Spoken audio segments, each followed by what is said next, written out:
तर सबैले कहाँ बाबा आमालाई चिनाउन पाउँछन् र? कसैले त इच्छा हुँदै बाबा आमालाई चिनाउन पाउँदैनन्।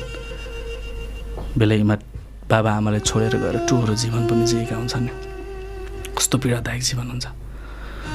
आमा र बाबालाई दुनियाँको अगाडि मेरो आमा भनेर चिनाउनै पाउँदैनन् क्या, देखाउनै पाउँदैनन्। त्यस्तो बेला कति पीडा हुन्छ होला तिनीहरूलाई। त्यस्तो धेरैलाई छ नि।